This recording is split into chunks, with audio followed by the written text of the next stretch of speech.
மகிழ்ந்து காணப்படுகிறோம்.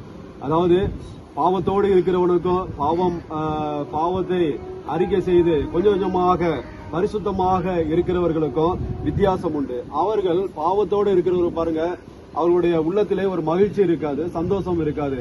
அடுத்தது என்ன நடக்கும்? அதாவது ஒரு சின்ன காரியமா இருந்தாலும் அவர்கள் பயந்து பயந்து வாழ்வார்கள்.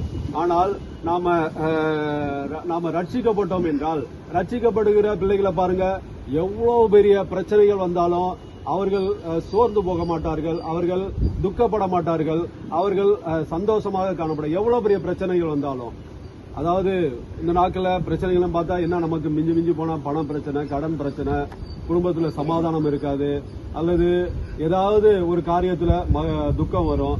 ஆனாலும் பாருங்க, ரட்சிக்கப்பட்டவர்கள் பாருங்க, எல்லா காரியத்தையும் ஜெயிப்பதற்கான ஒரு வல்லமை தேவன் கொடுப்பார்.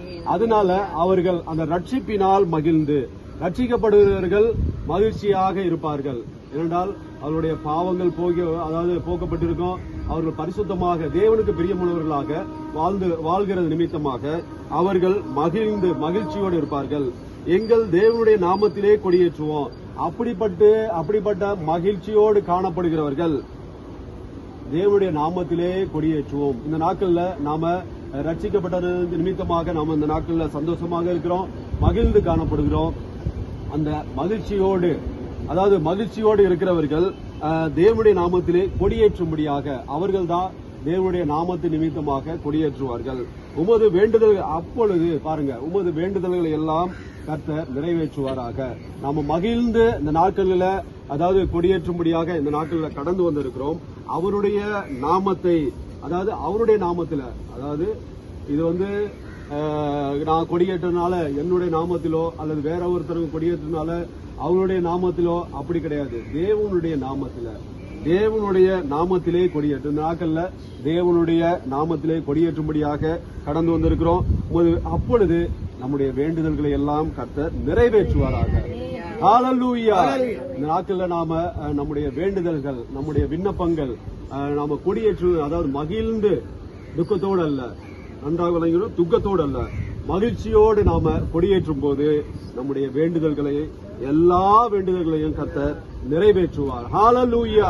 நீங்கள் என்னென்ன வேண்டுதல்கள் வைத்திருக்கிறீர்களோ, அதாவது மனதிற்குள்ளாக எனக்கு ஆண்டவர் இந்த காரியம் நடக்க வேண்டும், இந்த காரியம் நடக்க வேண்டும் என்று நீங்கள் மனதிற்குள்ளாக நீங்கள் என்னென்ன காரியங்கள் நினைத்திருக்கிறீர்களோ அந்த காரியங்களை எல்லாவற்றையும் இந்த நாட்களிலே நிறைவேற்றுவாராக. ஏனென்றால் அவருடைய ரட்சிப்பினால் நாம் மகிழ்ந்து இருக்கிறோம். அது நிமித்தமாக தேவனுடைய நாமத்திலே அவருடைய நாமம் மகிமைக்காக கொடியேற்ற கடந்து வந்திருக்கிறோம். நம்முடைய வேண்டுதல்களை எல்லாம் கர்த்தர் நிறைவேற்றுவார்.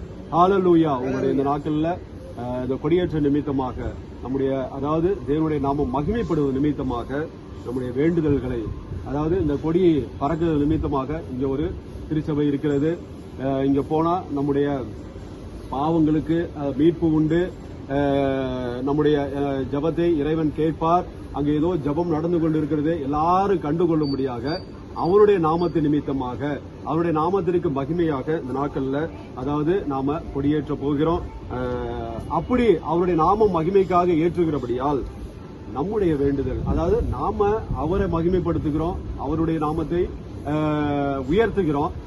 அப்படி உயர்த்தும் போது அவர் நம்முடைய எல்லா வேண்டுதல்களையும் கர்த்தர் நிறைவேற்றுவார். கர்த்தர் இந்த நாட்கள்ல நம்முடைய வேண்டுதல்களை நிறைவேற்றும்படியாக இந்த நாட்கள்ல நாம காத்திருப்போம். நீங்க உங்களுடைய வேண்டுதல்களை எல்லாவற்றையும் தேவனுக்கு தெரியப்படுத்துங்கள். கர்த்தர் அந்த வேண்டுதல்களை நிறைவேற்றுவார். ஹல்லேலூயா. ஹல்லேலூயா. ஹல்லேலூயா.